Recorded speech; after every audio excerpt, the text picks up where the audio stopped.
I absolutely love it and adore it. But we are live. We absolutely are live now. The live button's on. Hey, everyone. Today, I have two co-pilots with me. I've got Peter Matthews, who is the co-founder of Realtair. He's also the president of the REI in New South Wales and a very accomplished real estate professional that does hundreds and hundreds of auctions each year, probably around, I'd say, probably do around 500 to 800, I would say, Pete, thereabouts. And Taney Jain, who has been awarded in Australia the REI Australian Agent of the Year, the Salesperson of the Year, and he recently won that award. And I'm not quite sure, that was held in Melbourne, wasn't it, Taney? Yes, Tom, that was Real Estate Institute of Australia held in Melbourne. Yeah, and that award, I thought this would be a good fit for this webinar because that award was in fact sponsored by Realtair, if I'm right, Peter, wasn't it? It was, wasn't it? Pretty sure. Yeah, because there's a photo of you getting an award from someone from Realtair, Taney. Who was it? Yeah, it was from Realtair, and he was the real estate coach as well. Lee Woodward. Lee Woodward, yes. Sorry, Woodward. Name. Yeah, yes. Great guy, and he's on here this time of the month on a Tuesday. So let's kick it all off. Pete, we had a great session this morning. You were kind enough to go visit three of my clients, Ray White, who's Taney's favorite agent, Ray White, Quakers Hill, the Teslan Group, the Peter Diamantidis Group, and also Shiv TNG Group, three incredible real estate businesses. But today you'll be pleased to know they're about to become Realtair clients because they saw value in what a great product it is. But today we've actually got Taney Jain. And I was talking off camera, Peter, while you were coming on. Taney Jain did last month, how many price updates using Realtair? This month, 65. You've done 65 this month. And this month, 65. And mix of price updates and digital introduction and proposals. Okay, and you were and Taney, you were telling me that one of the reasons that you really like it is that the way the tech works, it allows you to be seen as the commentator of the whole market in the way that it provides sales that even the other agents have done. And we're not saying you claim those sales, but you basically are able to provide reports, giving them information. So maybe you can say it in your own words, Taney.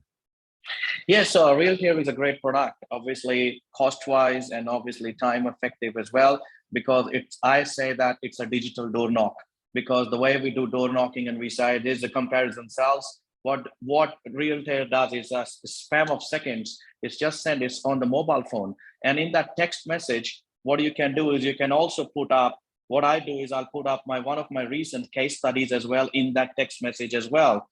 And I word it and I attach a link attached to that. So with that link, what happens is as soon as a vendor or prospective vendor opens that, it will give an information about your agency, about agent, and also comparison sales to his property with the address of his property on the top. And then on the middle section, it will give that what are the properties sold in that price. And that's the latest data with RP data. So you can even create if any sales is missing in that, and you know that if RP data is not picking up, you can actually create that and add up into that. The benefit of that is I take the permission from the people who are not actually selling in next 1 year, 2 years, 3 years. There's a cold data, and there's a lot of cold data out there sometimes. And they say, I'm not selling my house. I just want to see where it stands. I just want to finance, let's say refinance of my house. So we say we are not the valuers from the bank, but we can give you where the property stands and give you an idea about a market, what's happening in this market. So if you don't mind, can I send you every quarter? We send you a quarterly report. So in older days before Realtair, we used to drop that, letterbox drops in that. And what we could see is that a lot of agents doing that and it's going in the bin. So with digital door knock, it just straight away goes on their phone and it actually sends you a text message and an email that Tom has viewed this, what sections they have viewed. You can go to the desktop version of that and you can actually see that. Peter, for the life of me, and in all the time I've been in real estate, I cannot work out how not every person is just signed up on this. I mean, like we talked about it this morning. We talked about the fact that pretty much every piece of paper that is delivered to someone's house will eventually go into the bin sooner or later. Sometimes it goes in straight away. But what Taney's saying is, this is a permanent record for an owner, and we know what we do. We're constantly scrolling with our finger up and down constantly, whether it's on social media or on email or our text messages. All we're doing is that finger there gets the biggest work out of our whole body, right? And all we're doing is we've got this constant permanent record of our price updates. And quite frankly, the real estate agent in the marketplace that has the most price updates secured in that area is going to be the agent that's going to have the most listings, and then the agent that gets the most listings get the most sales. This is very predictable. Just start conversations with people, get permission to send them price updates, and pretty much you have earned the right at the time that they're going to do business to go in and pitch. And quite frankly, if you've been doing that 4 times a year, you're going to have a far bigger advantage of winning the listing than an agent that's just showed up there for the first time, no history, no relevance, no value add. So Taney, I mean, and I know that, and we're not going to talk about other products. You were using another product, and I don't want you to name it. And you shifted. So I used another product, but I don't want to name as well. But the glitch were too much with the Realtor. It's very fast. I mean, if you use it on your mobile as a web version, it's very fast. Even the SMS, even the page, the speed of the page as well, and the speed of bringing up those RP data, linking that as well. It's very quick. It doesn't use too much time. It's user friendly. Like as a lead agents and listing agents, we don't have too much time to do that. And even if my admin is not there, I can do myself. And I do myself because that gives me a knowledge as well that where these properties standing in the market. And also it actually creates another thing. Rather than putting all these properties on the Excel sheet, it actually creates a pipeline for you. You can see prospects, appraisals, you can see digital introductions which you have sent. So all that, and once they're listed, you can actually change them into listings. Well, this is Taney's music to my ears, because when we developed all of this, and this, you know, Realtor is a bit of an evolutionary product. I love how I've never called it a digital door knock before, so that's I love how you use that language. But I think that's where I'm really thrilled that you're getting so much value out of it, because you know tech is worth nothing unless you've got a process that goes with it. It's the tech with the technique, and you've got your process and you work that. And I'm also thrilled to hear that you're doing it yourself, because that's the whole intent of the tech, is that it's should take that pressure away from having to have resources that do these sorts of things when you're able to do those yourself. Because you know, most of us, we know what we want to do. We then have to explain it to someone. They then have to do it. We have to approve it. And then we finally give the go ahead, and we could have sent 12 of them by the time we get through that first engagement. So I'm really pleased to hear that. So I'm glad it's been of value. So Peter, Peter, and to everyone that's watching this, I want to remind you, this guy here does over 100 deals a year. He's the only lister in his team. It's not like there are other listers there. So this guy is very organized. Writes well over $1 million, has been doing it consistently, is the REI agent of the year salesperson across the country. And he's been one of these guys that has adopted tech. Like I see him, you know, and he often, Peter, and this, we see more and more of this, that sometimes the salesperson can be super ambitious, more ambitious than the office. So they go out on their own and they say, hey, listen, you might put it on in 6 months' time, but I'm not waiting around anymore. I'm getting stuck into this straight away, because they know the longer you're not doing something, the longer you're actually losing money. It's the opportunity cost of not doing it. So Taney, can I ask you, your marketplace, the average price is what, 300-400? No, it's 500-600 now, isn't it? Now, so the median price is 560,000 now. It's gone up since, yeah. So Peter, has it been, there's, thousands of agents across Australia using it. Have you been able to point a pattern? Is it lower price? Is it higher price? Or is it just broad based? Oh, I think it's property owner based. Like it doesn't matter whether it's a medium price property, a low price property, or a high price property. I think the thing about it is that the great flexibility in what Taney is doing and others is that you match your price update and all your I guess your sort of digital livery with your marketplace. So it doesn't matter what price point it is. It's about the consistency and the touch points, and really giving customers, I think, something that's relevant to them. Like you can send them a whole host of, if you're sending them stuff about properties that are way outside of their particular price range of where their property's at, that's less interesting as what it would be as to what's happening immediately around their property to properties that are similar to theirs. And it's really easy to do that. I think there's a golden opportunity, Peter, because I'm not getting from any agents digital price updates. So at the moment in my area, no one has actually gone off, got my details, and actually put me there. So I'm not, maybe where I am. You're going to regret that now, Tom. Because you can imagine you're going to get about 1,000 price updates coming at you just from this one Zoom, I bet, with all the people. Well, I've got to tell you, I would love it to come, because I'm lucky enough, Peter, that I've got access to CoreLogic RP data through a subscription that I'm involved with a company, newscorprealestate.com, right? But I've got to say to you that I would rather someone else provide that to me as a text message on a regular basis than me occasionally when I have the thought in my head to say, oh, what's going on here in the market? And I go off and I do my own searching for it. So at the moment, no one has claimed the Panos household on Realtair. And I think there is a big advantage to being the first person that claims it, right? I think it's now, Taney, I just want to ask you, with how long is it taking you, out of curiosity, one proposal, how long does it take?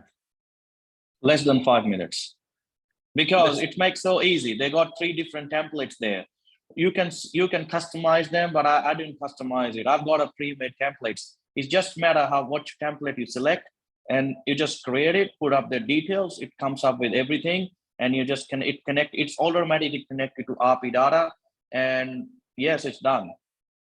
What about if the source, so Peter, the source you get is from RP data, or is there other sources as well? Yeah, there's other sources. So we've got a relationship with PropTrack, Pricefinder, CoreLogic, PDOL in down in Victoria as well. So we've got integrations with those. In fact, we'll integrate with any provider, and that's not just in the data side, Thomas, just in anything. So if it adds value to the customer, then we'll integrate with that platform. Okay, so Now, Taney, it's taken you 5 minutes. When you're putting in the comparable, so it's surrounding sales, or it got different tabs, Tom. It got closest, it got newest to the oldest, oldest to the newest. Obviously, you're going to do newest to the oldest so that the recent sales from last 8 weeks, 6 weeks will pop up on the top, and you just add. And in case you want to remove anything, you can remove as well later on. So if people, like on the other side, I've got artificial intelligence working, and if someone says, okay, send me a price update, I just quickly sending you in 5 minutes, right? So make it, send it. Peter, I'm noticing a lot of the mega giant agents, the ones that always want to go out to what is called the immediate seller appointment and not the future seller appointment. And then look, and I get it. There's a group of agents, they get to write, a few million in GCI, and the way that they feel is, hey, unless it's an immediate seller, they don't get super excited. But what they do is, if they can work out one's a future seller and one's an immediate seller, they might actually send an associate agent out, or they actually just send out a price update document to those people. And Shiv brought that up to me because he said, mate, if you're going to be going to a lot of cold appointments and all they're doing is wanting a price update and a bit of information, man, it might be a better use of your time sending them the Realtair digital, the price update. Yeah, I mean, look, it can be used for a range of different purposes, but like I think that, really the thing about it, obviously working for Taney, it's about, managing his time. He's going to make the decision as to whether he goes to that appointment or not, or whether he sends someone else. And I'll just really go back to that point that we were talking about in that session today, Tom, where you look at it and you go, you've got a document that exists for life. And every time they engage with it, you're going to get a notification. That's a great way to keep in touch with a prospective customer. You're giving them information they need, but then you can make contact with them once you know that they've engaged with that, as opposed to a letterbox drop, which, as we said, just goes in the bin. So it'd be great if letterbox drops every time they looked at it, you got a notification. Well, that's what this is. It just gives you that instant response. Okay. So Taney, on the second half of this phone call, Peter's going to be very kind enough. And I don't know, are you going to use slides for this, Pete? No, I've got slides. I can, but I can talk. I was going to just talk through some of the things. Yeah. So Taney, Peter went to Las Vegas for a week or two to a conference. It's like ARIC, but it's called Inman, and all it's based on is tech. And he's been kind enough to have taken the best notes of the things that mattered, and he's just going to run through those. But before I finish off here today with you, Taney, and by the way, it's been an absolute, training you over the last, how long have I been coaching you, Taney? Tom, since 2015. Mate, I'll never forget it when you walked into that office at News Corp in 2015. And do you remember that meeting, Taney? I have that photo as well, and I can't forget next morning when you called me and you said you're going to coach me.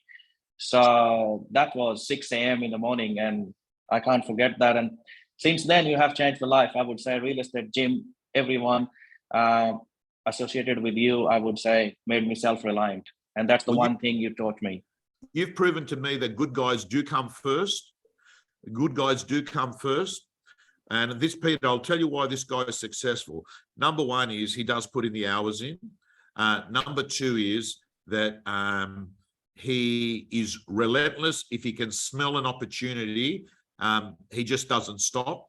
Number three is he's learnt the power of branding, and he doubles up, whether it's traditional, digital, social. He's got these, it's like he's on a TV channel. Like if you live in his area, it's like he's coming through on Channel 10, he's coming through on Channel 9, he's coming through on Channel 7, he's coming through you on Sky News. Wherever you swap the channel, you're going to see Taney, because if he doesn't hit you with a signboard, he's going to be hitting you with a digital price update. If he doesn't hit you with a digital price update, you're going to be seeing him on his live streams. If he misses you there, you're going to be sort of seeing him on or hearing him on his phone calls, because he's relentless with his phone calls. Taney, it's an absolute pleasure having you on here. This is, by the way, everyone, the #1 real estate agent in Australia based on REI's award system. There was a couple of questions that came up, Pete, there when Taney was speaking. I don't think you're in, both questions are about being in New Zealand. You're not in New Zealand yet, correct? No, look, we've actually got a data agreement in New Zealand now. So we'll be in New Zealand probably by the end of the year. So what we've done is we've actually had a few inquiries from New Zealand. So we've prioritized those inquiries with the people that want to use the platform. And then once we've got our data connection sorted out, there's a few other little pieces, because there's an SMS difference over in New Zealand versus here in Australia. There's also the address lookup stuff. So we're doing all that work now, just in preparation for a January 1 launch next year. All so right. If anyone's keen, just reach out and we'll put you on the list to prioritize. Yeah, well, Katrina, who's a great agent, she's just typed away and she's heard it. So Katrina, reach out to Realtair and get on that wait list. Taney, thank you so much for joining us. Thank you, Tom. Thank you so much. We won't hold you up. We're going to go for another 10, 15 minutes talking about what happened at Las Vegas. Keep up the good work. His nickname is Sachin Tendulkar, King Sachin. All righty, thanks a lot, Taney. Thank you, Peter. I just want to say thanks for using our products. And if there's anything we can do to help you, it's all about from our perspective, helping agents at the dining table. So anything that we can do to help you through that, just reach out. 100%. Thank you. Thank you so much, Peter. Thanks Thank so you. much. Thanks, Tom. Thank you. Thanks, bye. Yeah, refreshing, Peter. You get so it's really fascinating. We got a lot of real estate agents that have come to Australia in the last 10 years. And they've absolutely crushed it. I look at and you'd know him, you'd be aware of him, because I know that Constantopoulos is a client of yours. But Amit from Constantopoulos' office does 206 sales. We interviewed him about 3 weeks ago. He's been a gym member from 2015 or 2016, and he is also a guy that is obsessed with efficiency. That's interesting about Taney. He does them all himself, those digital price updates. Yeah, I think that's the thing, Tom, I reckon. If you've got resources to do that, great. But we've got lots of agents that have made the decision not to go down the path of putting on an administrative resource wait till they've kind of passed that sort of the traditional threshold of the 350 GCI. Just use technology and do it themselves. And we've got agents that are writing just under $1 million still with no resource at all, that are doing it all themselves. And they're generally, though, they're using the entire platform. They're using Pitch, they're using Sign, they're using Sell, because it's all intuitive. It's all pushing and pulling to different platforms like CRMs and alike. But probably most importantly, you don't have to rekey the data twice, because an agency agreement, well, a proposal, as populates the agency agreement. The agency agreement will populate the contract, IS and self-registered data on Sell, and it just all sits inside of that one platform. Really, really easy to use. So I was thrilled to hear about Taney's success, but also just the fact that he's doing it himself, because that was what it was designed for. Yeah. So if there's any people that are watching this right here, right now, that have always felt overwhelmed or disheartened about seeing the $1 million GCI number and think to yourself, it's out of my reach, I can't do it. There is increasingly more and more people that are doing it unassisted, if they've got a level of decent, okay admin support at the office, that there's some level of support. But, there are real estate agents, Peter, at the moment, that once they actually are doing the digital price updates and digital pre-list kits, and then they move on to step 2 of the process, which is try and reduce the amount of paper they're doing, and they're just actually signing on glass. Once the agency agreement's in there, it's all automatically populated. They actually find that, hey, you know what? Do I need to be spending 75 grand on an admin person? And often what they'll do is they'll just, invest in 4 hours, a day of having someone doing telephone lead generation, getting into a bit of canvassing, maybe having someone help you with a bit of buyer management. But, we're going to be in an era now where the agent that can write $1 million is just a high-tech, high-touch agent with some minor support, and they're going to be able to achieve that, Peter.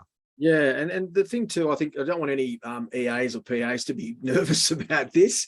The thing that we've seen happen a lot is that we've got agents that have got resources. They just redeploy those resources in areas of revenue generation, and we've actually seen some really strong growth in the GCI performance of the lead agent in that respect. Because if you've got tools, it's like anything. If you've got tools to help you do the job that you need, it frees you up time to go and do other things, and it's refocusing that energy on revenue producing activities, and getting in. All tech should do is give you enough time back to spend with your customer. Because if you want to talk about Vegas, because it's kind of a bit of a segue into that, the one thing that was a big relief in some ways, but also a great takeout, was the fact that all of the tech that they spoke about in the US, and this is, as you know, Tom, it's the biggest, I guess, non-branded. So it's open to everyone. It's run by Inman, which is started as a news group that run these conferences. All of the tech was focused on improving the agent efficiency so they can spend more time with their customer. There wasn't any tech that was designed to remove the agent from the process. It was all about creating efficiency to create time for the agent to spend more time with their customer. And that was really, really thrilling to see. But everyone asked me, Tom, well, how similar are we to the US, and are we the same? Are they really, really different? There are some fundamental differences, but in the 7 or 8 years that I've been going to this conference, we're just getting closer and closer and closer together, where we're becoming very, very similar. And there's some things happening over in the US at the moment, which may actually make them almost identical to the way that we operate here. And there's a lot of lessons for the US, 2.5 million US agents to understand about how we process real estate here, because we've got some incredible operators that do an amazing job to secure properties at incredible prices in a really, really short period of time. Their average days on market over there is still sort of circa 120 days. So we're not quite the same yet, but they're getting closer and closer. So, Peter, you mentioned to me off air that that model that in the USA, it's always been that a vendor was paying somewhere along the lines of 3% to the agent to sell it, and then they would pay 3% to the a buyer's agent. So often and you see that on the TV shows all the time, $1 million listing or whatever that's showing real estate, you see two agents at the property, the one that's listed it, and then there's another one that's brought their buyers along, right? So that's common practice. But what you're saying to me is that may change in the future, and it might actually mirror what's happening in Australia, where a vendor only pays one fee. Why is that happening, Peter? Yeah, at the moment, there's albeit that this has been going on for a long period of time, and you can imagine if a seller's signing up for a 6% fee with a selling agent, they drop that in what's called the multiple listing service, where there's about, I think there's 900 of those across the states. A buyer's agent accesses that. The buyer's agent introduces their buyer, they negotiate the deal between the two agents, the deal is then done, and the seller pays the buyer's agent portion of that, and it's 3% each. That's how that 6% gets split. So believe it or not, after all these years, there's now this class action against the NAR and all the major brands, basically saying that is a conflict of interest. Well, Peter, it doesn't surprise me that the for sale by owner industry must have been flourishing there, because if you are a vendor, paying 6% of the total asset in selling costs is a large amount of money, and you can see why you'd get people having a crack trying to sell it privately. Yeah, well, that's it's probably the private seller market hasn't been like massively successful. What's probably taken over that as a method of sale opposed to the traditional side has been the iBuyers, which we've talked about before, where you've got OfferPad and Open Door.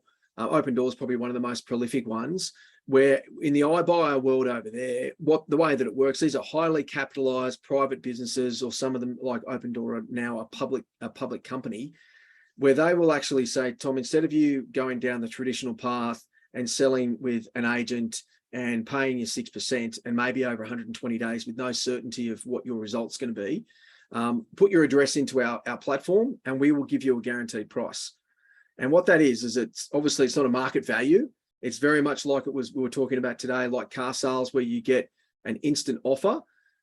It's exactly the same as that. It's subject to pest and building and a couple of other things, but they will settle within 48 hours generally, and they will buy that property directly off that customer. So there's an algorithm that works that price, and that's always been updated. But it means that a seller has got certainty. They've got a guaranteed value, which I've been describing as a convenience cost. What is the discount that I'm prepared to accept to not have to go through potentially 120 days of uncertainty around price, and I can just sell today.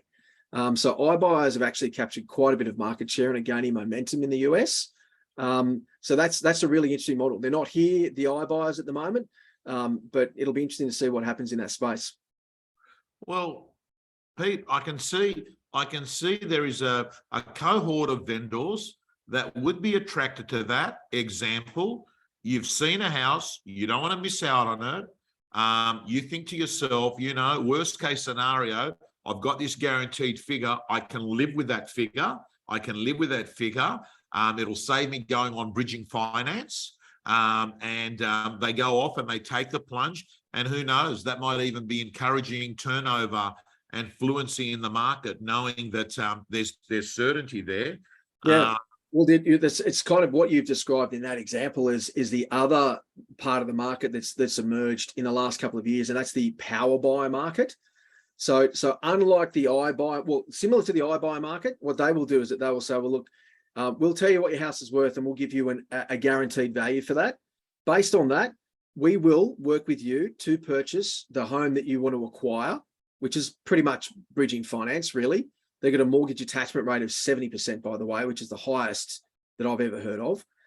They will buy that property. They've got the what? They've got a mortgage what? They've got a mortgage attachment rate, so that they are financing 70% of the transactions that they get involved in. Oh, wow. So if you can imagine, I don't know, like in the Reliance team, there's a lot of mortgage brokers that they've got in their team, but in most traditional businesses, they might have, every agent's got a relationship with a mortgage broker, and some are really good at it, and some, it's a bit of a, if I can get it done, I can get it done, or I use it, as a crisis kind of point. Well, 70% is a huge amount. I mean, most companies, even if they own the mortgage brokerage service, don't even get into the double digits of their sales transaction numbers as a percentage. But these guys got 70% mortgage attachment rate, but they'll buy that property for you. So they've given you an underwritten value. They'll buy that property. You can even move in. And what they will do is they'll say to you, and by the way, we'll give you 120 days to sell your property with your favorite agent. So down the traditional channel, you've got 120 days. And if you get to that 120 days and you don't sell it for a price that you're happy with, you can always take the guaranteed value. Now that's a little bit different to the iBuy. The iBuy is saying, we're going to buy it. We're going to buy it off you. We'll actually take that as stock and then we'll put it back through our agent selling channel. So they're recycling that stock, but they're keeping that all in-house. So the power buyers are different. They're saying, we will guarantee that value. You can go and buy the house and then you can sell down your traditional path with your agent of choice. And where the guarantee comes in is it's not capital. They don't say we're going to buy it off you. What they do is that they give you the difference between what you sold for and what they guaranteed it. And so far, I'll touch wood for them. They've done over 6,000 transactions. They've only had to do one guaranteed value, which was somebody sold their property for less than what the guaranteed value was, just one. So it's an insurance play, not so much a capital play. But I think that's probably got a bit more opportunity in the Australian market. In fact, there's been a few players in the Australian market that, unfortunately for them, just pre-COVID tried to get off the ground and then COVID kind of knocked them about. But I think that's going to be something that's going to come back into our industry space and will be over the next couple of years. I think it's definitely going to be something that's going to be talked about because it does remove a lot of friction in the process, and not just friction, but frustration and uncertainty. And, it doesn't also mess with our traditional real estate channels. So that's going to be an interesting space to watch. So Peter, so I'm clear in my head, power buyers is the insurance. iBuyers is they buy the whole property. Correct. It's exactly. You believe power buyers is a better fit for this country? I just think naturally, Tom, we're a relationship business. So I can't see, given the way that our industry works and the things that we have done, particularly during pandemic times, and most agents have carried them on, we provide an enormous amount of value in that transactional space. But if there is owners that want some security around that transfer, I think that would be something that a lot of people would consider. It doesn't mean they'll do it. And there are costs associated with that. They've got to get their modeling right. They've got to get their algorithm around that guaranteed value right. But it's happening in car sales now, and it has been for some time. So it's a logical option for sellers that I think will gain momentum in the future. Now, Peter, you were there for a week or so. What are some of the other things that you sort of thought, wow, okay, that's exciting? Did you go to many, did you go to a lot of the sessions? I mean, yeah, I went to.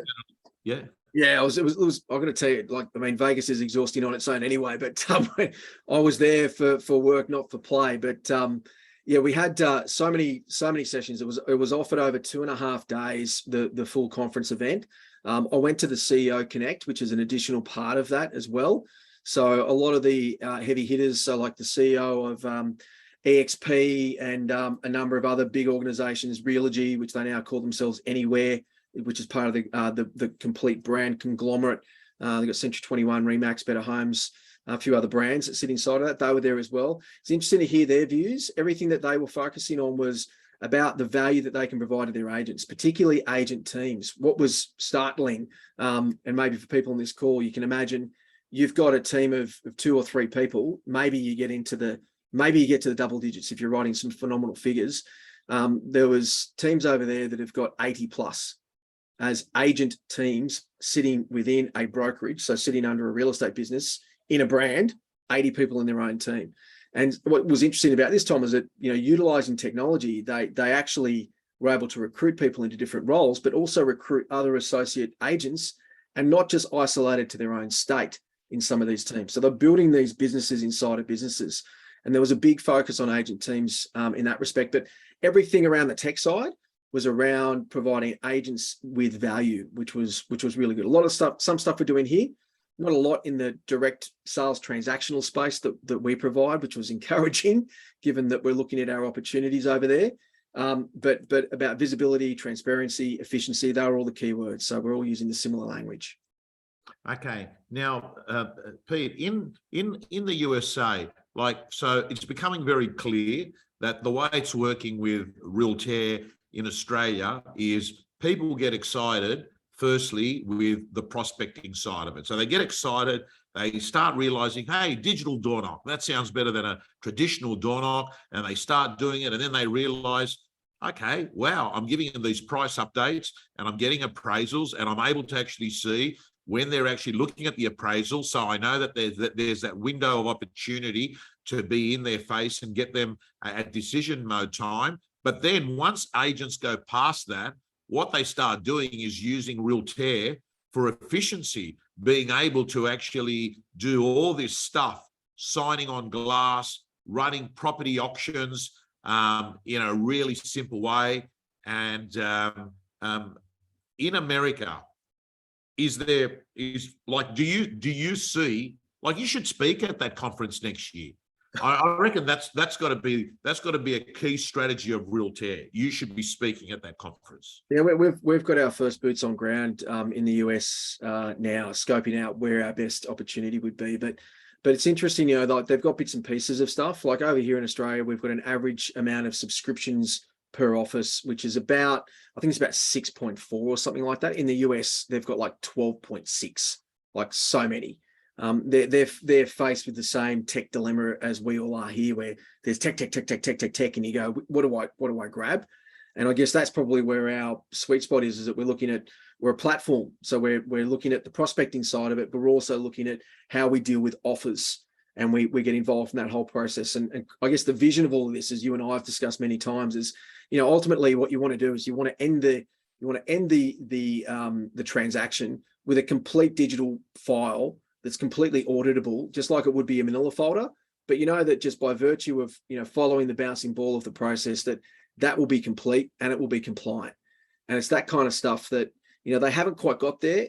And I think it's because in some ways they've been smashed by probably 10 times the amount of tech over there, that it's been really, really challenging to say, what do they run with?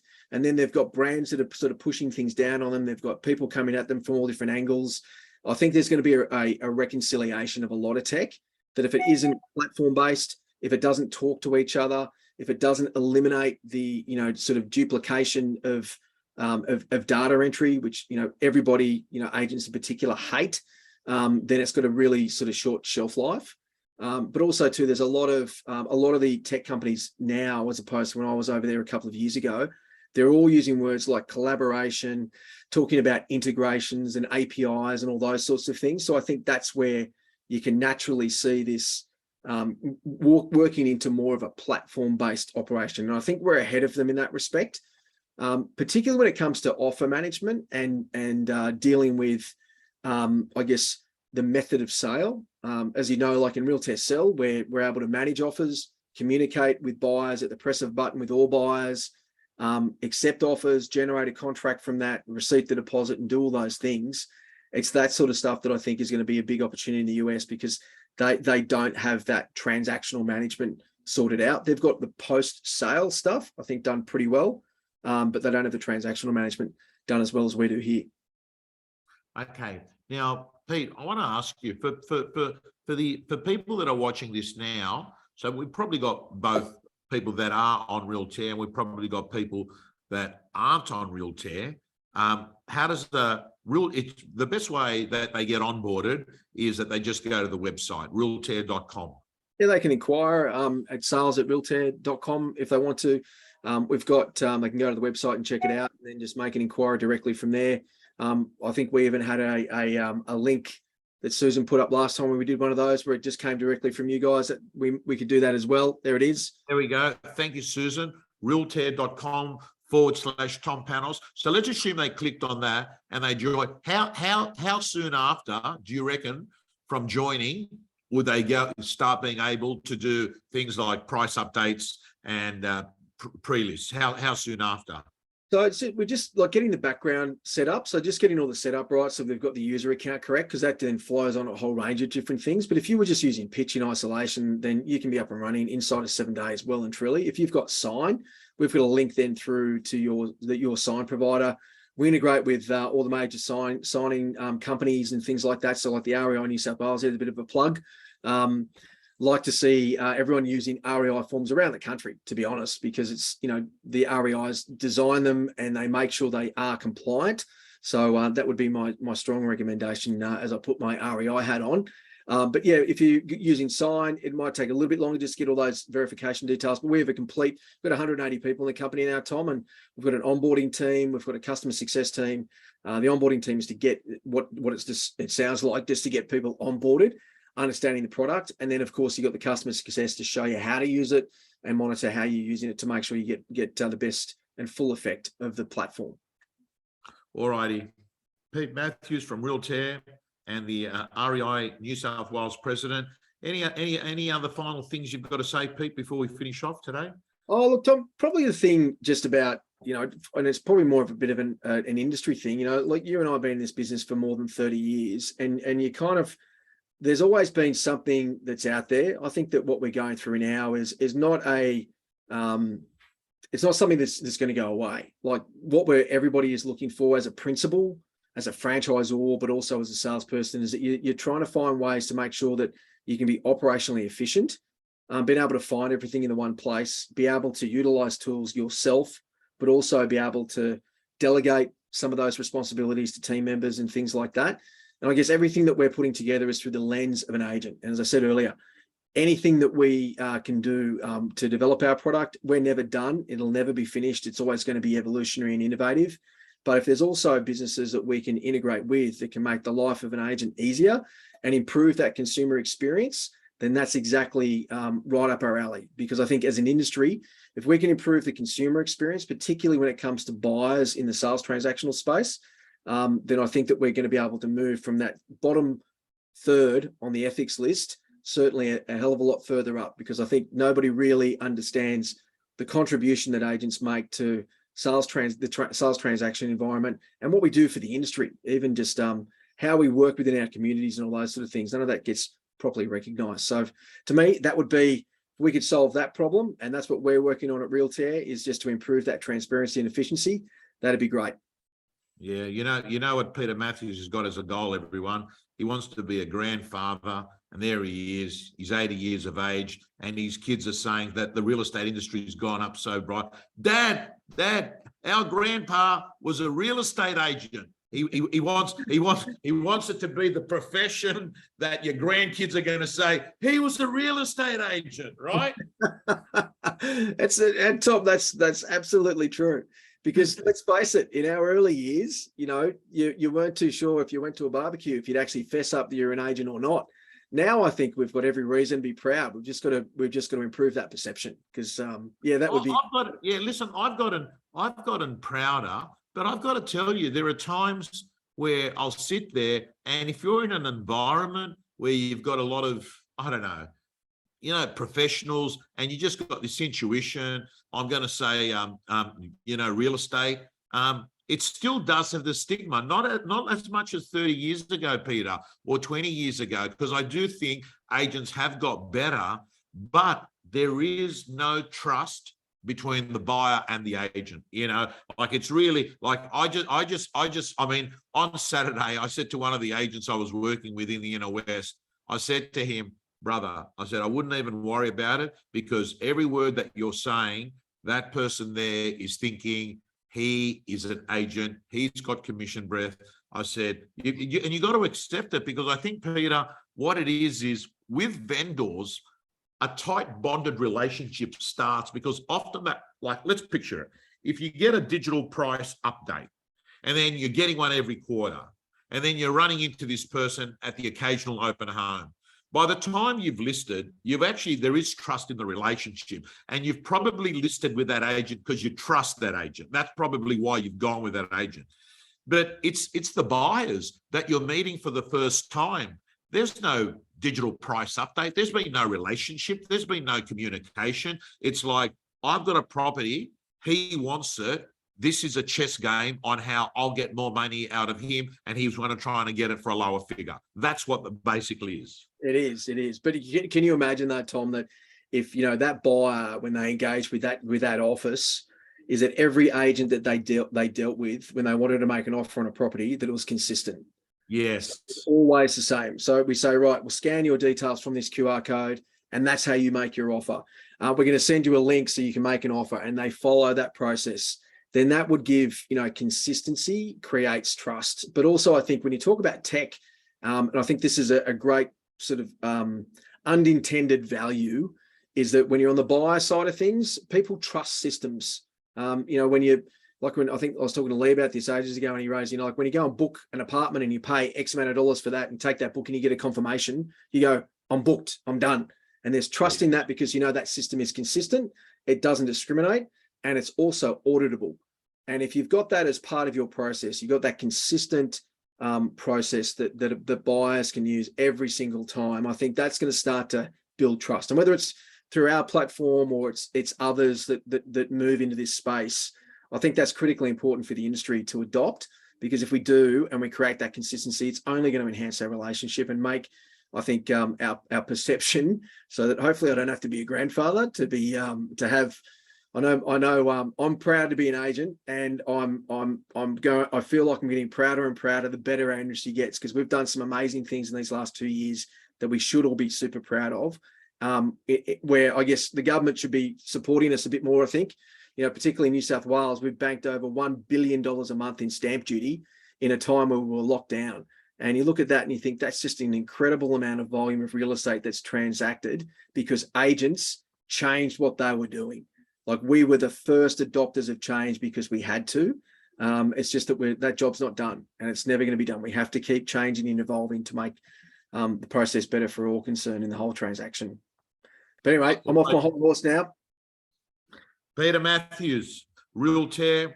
If you're not on, get on. We've got a big grand slam quarter in real estate, September to December.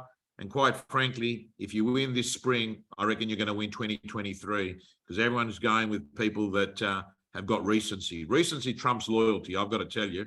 And by the way, if there's any agents that have been in, I had an agent, Peter, say to me yesterday, oh, mate, there's no more loyalty in this world. I sold him this joint 10 years ago.